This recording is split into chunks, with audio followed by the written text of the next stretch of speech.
Olá, queridos internautas, amigos, amigas, nós estamos hoje aqui de volta para continuarmos o nosso bate-papo, né? Dessa vez,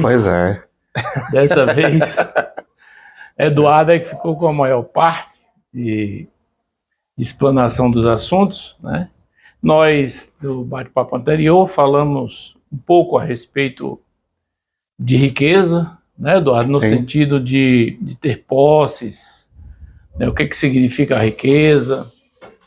Falamos também a respeito da prosperidade, né, tudo isso com base ali no Salmo 128, que foi o nosso foco, onde nós discorremos ali bastante, e encerramos inclusive com o Salmo número 1, que ainda nos fala a respeito de prosperidade. Então distinguimos o que é prosperidade, distinguimos também o que é riqueza, não é?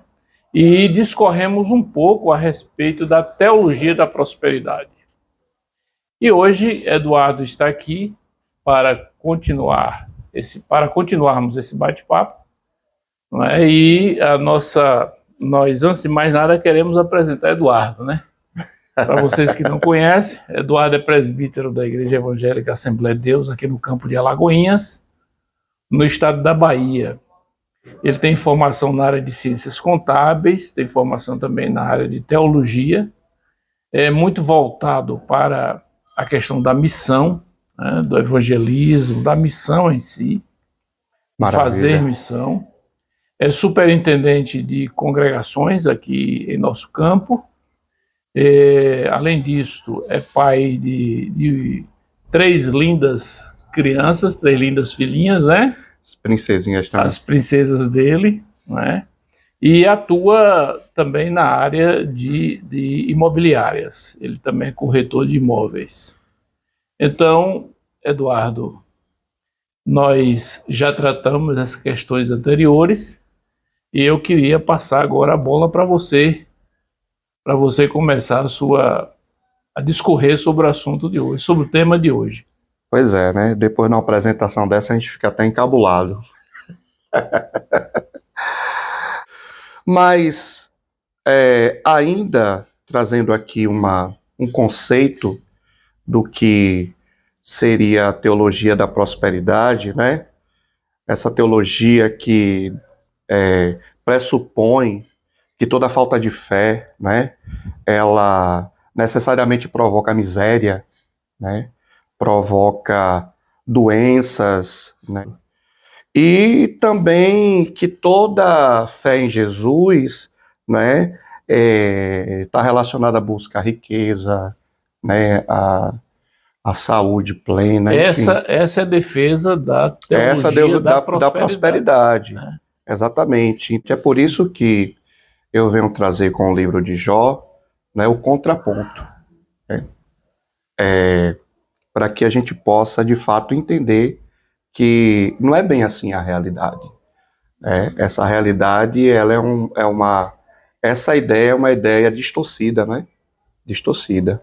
Então, com o livro de Jó, né, eu trago aqui esse contraponto, por quê? Porque uma das principais abordagens deste livro é exatamente, né, o porquê o justo sofre. O livro de Jó, no caso, pretende dar essa resposta, né? Exatamente. Por que o justo sofre? Por que o justo sofre, né? Então, Eduardo, abrindo um parêntese aí nessa questão de por que o justo sofre, nós vemos hoje, por exemplo, um eco dessa resposta que o livro de Jó vai dar, não é? Sim.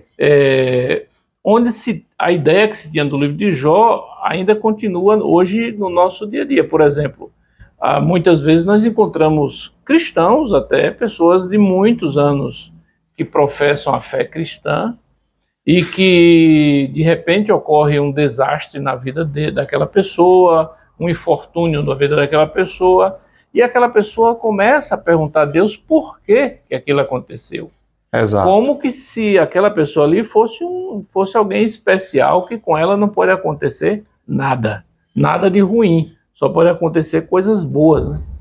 Então a gente vê essa questão no nosso dia, na nossa prática. Inclusive, né, o próprio Satanás na época se valeu dessa ideia aí, né, dessa teologia distorcida, para indagar até o próprio Deus, naquela reunião que teve, né, ele indagando a Deus e ele expõe, né, será que existe bondade desinteressado? Ou seja, será que de fato as pessoas adoram a Deus sem interesse nenhum, né? Então foi dentro dessa distorção teológica que Satanás indaga a Deus e, de qualquer sorte, tentou também, né, provar isso através de Jó. Provar a ideia dele de que a Exato. pessoa só adora a Deus porque Deus o beneficia. Exatamente. Isso está registrado, né, lá em Jó, capítulo 1, versículo 8 e 11, se me permite eu ler aqui, né, eu vou ver se eu consigo enxergar, porque essas letras é bem miudinha, mas eu gosto dessa Bíblia que ela tem uma linguagem muito boa. Aqui achei. Disse então o Senhor a Satanás: reparou em meu servo Jó? Não há ninguém na terra como ele, irrepreensível, íntegro, homem que teme a Deus e se desvia do mal. Será que Jó não tem razão para temer a Deus? Olha a indagação aqui De quem? de Satanás. Satanás. Olha a indagação de Satanás. Será que Jó não tem razão para temer a Deus? Respondeu Satanás. Acaso não passou uma cerca em volta dele, da sua família, né? Então observe que o diabo, ele indaga ao Senhor, dizendo que Jó só adorava a Deus por causa dos benefícios. Por causa dos benefícios, exatamente. Né? Então foi baseado nessa distorção teológica que Satanás ele tenta ali de qualquer sorte provar a tese dele. E aí o que acontece? Né? O Senhor permite, né, que Jó agora passe por um processo para trabalhar primeiro na vida dele, desmistificando a ideia que ele tinha com relação ao sofrimento, e também desmistificar uma teologia distorcida que existia na época, porquanto os seus amigos acreditavam também nessa tese. E aí Jó começa a passar por um processo. E é basicamente sobre esse novo olhar a respeito dessa ideia que Jó, né, e seus amigos tinham concernente ao sofrimento, queremos falar um pouco. Começando aqui, por um dos seus amigos, Elifaz, a teologia que Elifaz ele traz ou ele acredita que só os pecadores sofrem, né? Só os pecadores sofrem. E aí ele começa a argumentar Jó, porque ele acredita que Jó ele transgrediu essa lei, né?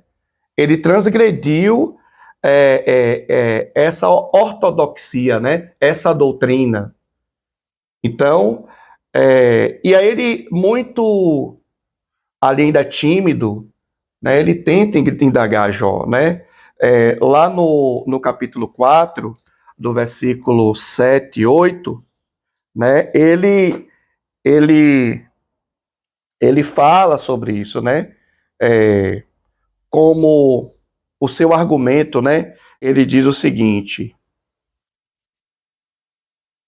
reflita agora, qual é o inocente que chega a perecer? Olha o que ele faz, está falando com Jó. Reflita, Jó. Qual é o inocente que perece? Pelo qual tenho observado, quem cultiva o mal e semeia a maldade, isso também colherá. Ele também não estava tão errado assim, né? Porque lá em Salmos capítulo 1, versículo 6, fala sobre isso. O erro dele é em achar que só os pecadores, somente eles, como está escrito aqui, ó, em Salmos capítulo 34, versículo 19, diz o seguinte: o justo passa por muitas adversidades, mas o Senhor o livra de todas. Exatamente. Mas observe aí, como o versículo diz, o justo passa pelas adversidades. Ele sofre as adversidades. Exato. Ele sofre as adversidades. Pois Agora, ele tem uma esperança. Qual é a esperança dele? A esperança dele é Deus. É o Deus. Senhor que vai, mais cedo ou mais tarde, vai livrá-lo daquilo ali. A gente tem muitos exemplos, tanto na Bíblia como na história, como no nosso dia. E ele queria, de qualquer sorte, mostrar para Jó que ele tinha errado em algum ponto.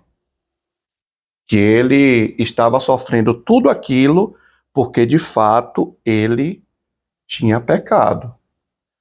E aí é que entra o gostoso da história. Por quê? Porque o Senhor coloca Jó numa situação em que ele mesmo vai se questionar porque ele está passando por aquilo desde quando ele não era uma pessoa má. Ele não era uma pessoa ruim. O próprio Deus deu, né, testemunho de Jó, apesar dele não saber disso, né, que tinha acontecido essa reunião no céu, né? Mas o próprio Deus falou que ele era justo, íntegro, reto, se desviava do mal, e ele tinha ciência disso. Mas e agora? Como é que funciona isso? Né? Então Jó, ele foi indagado naquilo que ele cria. E aí o próprio Elifaz, ele começa de uma forma um pouco até se desculpando ali, um diálogo com Jó, e ele fala que no capítulo 4 de Jó, ele já começa a perguntar, né? Ele faz uma pergunta para Jó. Se alguém se aventurar a dizer-lhe uma palavra, você ficará impaciente? Então, ele quer começar um argumento ali com Jó, né? Uma conversa com Jó. Mas ele está um pouco ainda tímido. Ô Jó, será que eu posso começar aqui uma conversa contigo? Como é que funciona? E Jó, em contrapartida, também ficou um pouco constrangido, por isso que ele ficou em silêncio por algum tempo, porque ele estava com medo, né, das acusações, enfim, e tal. Mas só que Jó, ele também quebra esse gelo aí, né? Ele quebra esse gelo e até se justificando até, como ele fala lá no capítulo 6, ali no versículo 8. Então observe que Jó está dizendo assim: ô meu amigo, o Senhor atendesse o meu pedido e me esmagasse, eu ainda teria alegria, meio a tanta dor, implacável dor, de saber que eu não neguei a palavra do Senhor. Então, observe que ele tinha certeza de que ele não tinha pecado. Mas só que Elifaz não estava comendo muito isso aqui, não. Por quê? Porque a teologia que permeava naquela época era exatamente essa, de que os bons não sofrem, mas aqueles que fazem o mal, esses sim sofrem. E ele ainda continua, né, indagando. Por quê? Porque ele acreditava na lei da semeadura, né? Na lei na lei da semeadura e da colheita. E era isso que valia para ele. Tanto que ele fala aqui no capítulo 4, versículo 8, no versículo 4, capítulo 8, ele diz o seguinte: Pelo que tenho observado, quem cultiva o mal e semeia a maldade, isso também colherá. Então, era essa ideia, a teologia da colheita, né? E Jó agora está aqui no fogo cruzado. Por quê? Porque ele, sendo justo, não pecou, estava sofrendo. Então, nós observamos que Jó, ele estava sendo trabalhado por Deus. Primeiro Deus estava trabalhando em Jó, permitindo exatamente todas essas acusações para que ele, de fato, se indagasse. Nossa, será que aquela teologia que eu cria, que eu creio, de fato é a verdade? Ah, mesmo não sabendo do que está acontecendo, ele não aceita aquilo e ele rebate, né? Diz, não, eu não estou sabendo o que é que está acontecendo, mas eu não pequei, não. Eu vou ter que dar uma resposta à altura. Então, no capítulo 6, o versículo 4, Jó fala o seguinte, ele fala assim, olha, meu amigo, né? As flechas do Todo-Poderoso estão encravadas em mim, né? O meu espírito suga delas o veneno. Então, observe que assim, meu amigo, eu não sei o que é que está acontecendo, não, mas só sei de uma coisa, que é a flecha do Todo-Poderoso me acertou. Né? E aí, Jó, não sabendo do que está acontecendo, mesmo assim, ele dá uma resposta à altura, né? E logo em seguida, né, alega ser inocente. Disse, não. As flechas do Todo-Poderoso estão aqui, me flechou, eu estou sentindo aqui o que está acontecendo, não sei porquê, porque eu sou inocente, mas eu sou inocente mesmo. Né? E aí ele fala, lá nos versículos 28 a 30 do mesmo capítulo, ele fala o seguinte,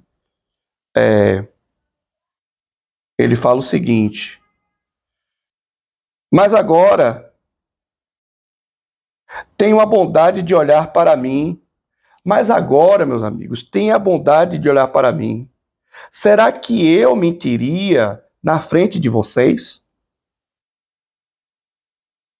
Reconsiderem a questão, não sejam injustos, tornem a analisá-la, pois a minha integridade está em jogo. Há alguma iniquidade nos meus lábios? Será que a minha boca não consegue discernir a maldade? Então observe que já está falando, meus amigos, tenham piedade de mim. Vocês estão me atacando aqui, mas, nossa, será que eu não sei discernir uma coisa da outra? Será que de fato eu não sei se errei ou não? Né? Então Jó estava aqui desesperado, querendo mostrar para eles de que fato ele era inocente. Né? Jó era reto, Jó se desviava do mal, porém, tinha algo a ser feito ainda, algo a ser consertado, que era a distorção teológica. Né? O que Deus faz, né, na vida, nas nossas vidas, para que, de fato, nós possamos estar no caminho certinho. Né? Ele se sentia afastado de Deus, se sentiu afastado de si mesmo, e agora ele estava se sentindo afastado dos seus amigos. Então Jó, ele passando por todo esse processo, ele se sentindo assim, né, desolado, aí o que acontece? Ele disse, olha, essa teologia aqui não está me valendo de nada. Por quê? Porque eu acredito nisso e eu estou sofrendo na pele tudo o contrário, até porque... Não tendo razão, né? Não tendo razão? Não, peraí. Eu vou virar essa chave aqui, né? Então Jó não quis mais saber daquela Aí, Eduardo, entra a questão do conflito, né? do conflito. Né? Enquanto a gente pode dizer assim, enquanto está na pele dos outros, aí entra a primeira parte, que é o primeiro momento, que é o julgamento. Se Beltrano está sofrendo, é porque Beltrano cometeu algum erro. Exatamente. Mas quando é na nossa própria pele, e nós sabemos que não cometemos, não foi, aquele problema não foi causado por a gente mesmo, Sim. aí entra o conflito. Por que eu estou sofrendo sem razão? Exatamente. E aí agora, o próprio Jó, ele, em vez de buscar as respostas naquela teologia, né, errada, aí eu disse, não, peraí, eu tenho que buscar essa resposta no próprio Deus. Eu tenho que saber exatamente do próprio Criador o que é que está acontecendo. E aí ele fala aqui no capítulo 7, versículo 20 e 21, ele diz assim: se pequei, que mal te causei? Ó tu que vigias os homens, porque me tornaste teu alvo? Acaso tornei-me um fardo para ti? Aí ele continua aqui: por que não perdoas as minhas ofensas e não apagas os meus pecados? Pois logo me deitarei no pó e tu me procurarás, mas eu já não existirei. Então, observe, peraí, Senhor, se eu pequei de fato contra ti,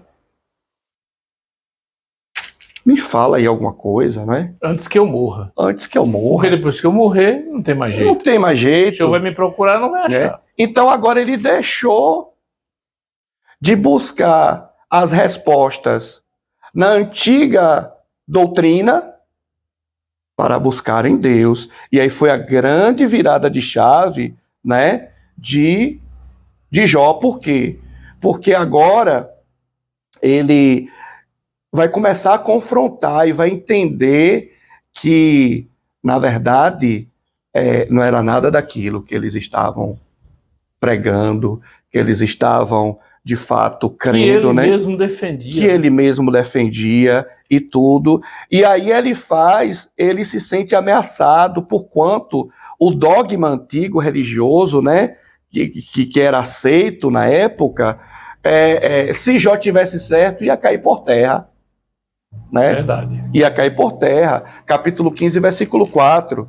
Já estou indo para as considerações finais, né? Mas é importante a gente colocar isso aqui, porque a gente dá uma fechada com mais glamour, né?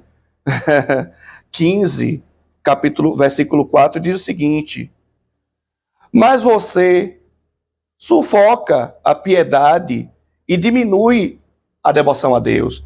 Olha agora que Elifaz já começou a entender que Jó já não estava mais na dele, ou crendo naquela teologia. Ele diz: olha, mas você está sufocando a tua oração agora, Jó.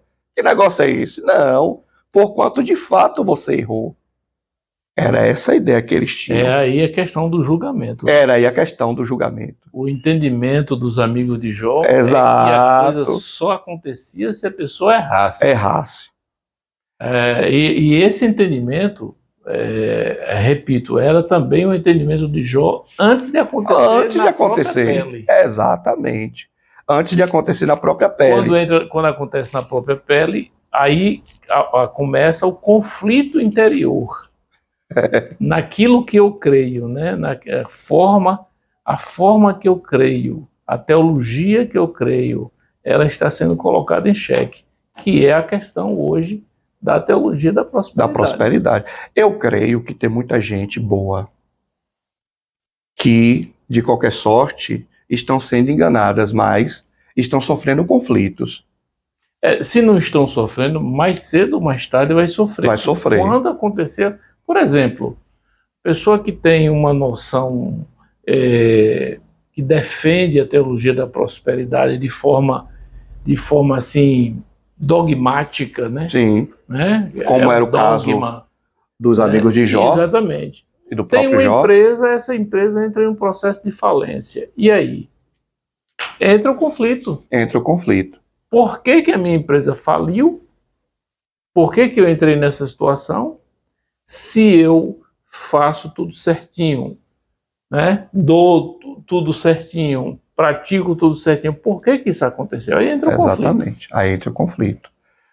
E a misericórdia de Deus. Porque é Deus querendo consertar o negócio, né? É Deus querendo mostrar, de fato, como que se deve, né, seguir, né, como se deve pensar. E aí o que acontece? Se Deus permitiu, para tratar primeiro em Jó, e depois desmistificar uma coisa que estava acontecendo ali naquela região, que era exatamente essa teologia distorcida, que é a teologia da prosperidade, né? Onde o sofrimento não pode acontecer para o justo, mas o justo ele tem que colher aquilo que é bom, né?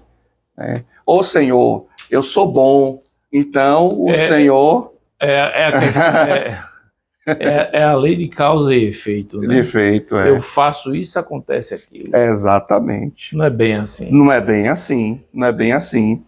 Então, Jó agora, deixa eu ver aqui, para a gente fechar aqui. Jó agora, deixa-me ver, capítulo 16, versículo 19. Capítulo 19, ele fala o seguinte: olha, agora que Jó já estava com seu pensamento completamente mudado. Não, peraí, esse negócio está errado. Deus está querendo falar alguma coisa comigo aqui, eu tenho que parar um pouco para saber exatamente o que é que está acontecendo. Aí ele fala aqui o seguinte, ó: saibam que agora mesmo a minha testemunha está nos céus.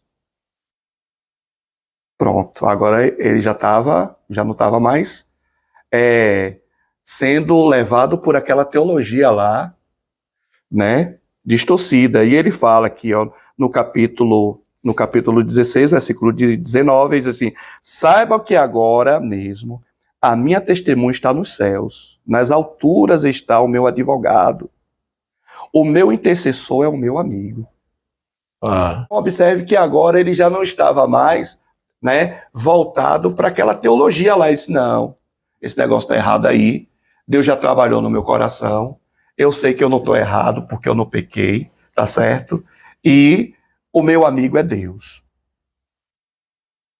Primeiro, o Senhor teve que tratar com Jó. Agora observe o processo que Jó teve que passar para que, né, ele pudesse ser tratado, né, dessa interpretação completamente distorcida em achar que só os bons vão gozar o bem e os maus as coisas ruins. Desde quando o sol nasce para todos, né? O sol nasce para todos. Então, o livro de Jó, ele nos traz essa lição. Esse livro nos mostra que essa teologia de que se você não tiver fé, você vai se tornar uma pessoa miserável, você vai se tornar um pobretão, você vai estar doente. Foi completamente desmistificado aqui por um homem de Deus, né? Que era justo, que se desviava do mal, enfim. Então, fica essa mensagem para você, que você possa meditar e entender que Deus, ele é soberano, ele trabalha como ele quer. E tanto o justo quanto o não justo participam da mesma coisa. Porém, aquele que é justo, Deus está com ele, Deus livra. Deus dá graça, né? Deus prospera. Deus prospera, né? Deus, ele trabalha, né, na vida de quem crê nele e anda segundo a sua vontade. Então, que o Senhor em Cristo lhes abençoe e que o nome do Senhor continue sendo glorificado. Então, passa a bola aí agora, né? De novo. Pois é, meus amigos, então nós vimos, né, ali uma rápida análise de confrontação em relação à teologia da prosperidade no livro de Jó, feito por Eduardo. Espero que tenha sido muito esclarecedor para todos vocês, e que possa ajudá-los nessa caminhada da vida. Deus vos abençoe e guarde em Cristo Jesus.